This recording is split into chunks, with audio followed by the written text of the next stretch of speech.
if you could break it down into like 2 to 3 things that you feel you made right decisions, and those were the decisions that probably determined the positive experience. Like, is there 2 to 3 things that you see that? Oh boy, yeah, it's a combination of a lot of things. I think our speed to market was smart. Yeah. I think we launched quickly and we caught the community buzz around what we were doing. I think going back to Todd and I always branding around our personal names was really smart. That when we said, hey, we're at GeekWire now, we've got a new thing going. People follow. Yeah, day 2 of GeekWire, people are on GeekWire. Yeah. And, you know, our traffic actually has exceeded our expectations. Awesome.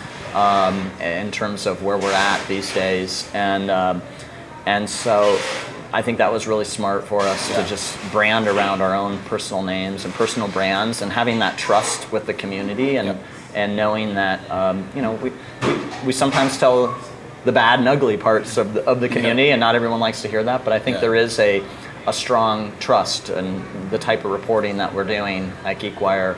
And Tom Hughesby, a local venture capitalist in town, also I've heard him speak many times, and he's a very colorful fellow.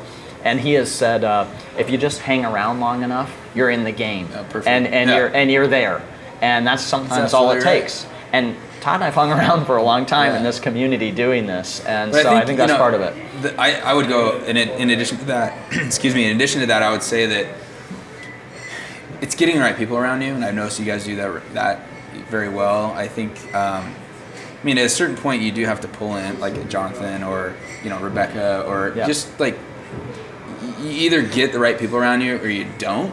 Yeah. And that's what I've noticed with you guys is, and in any successful startup is, regardless if they're media or not, it's like you just put the right pieces together, and after a while, it's just gonna like.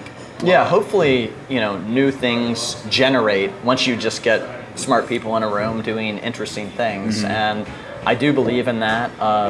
At our core, we're very much a journalistic and editorial enterprise, but you see kind of offshoots of what that is that are different than what you see in a traditional. Instance, like your events. Events, stuff, right? Perfect example. Events is a big part of what we do, and we'll do about 12 or 13 in 2013, which is a lot for a small staff like ours.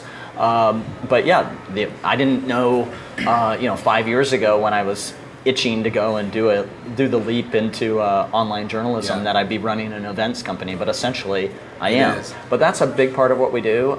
We just launched a new site called GeekWork, which is a marketplace for basically job seekers and employers, and trying to make that connection happen in a more interesting way. Yeah. And so that's a big piece of it.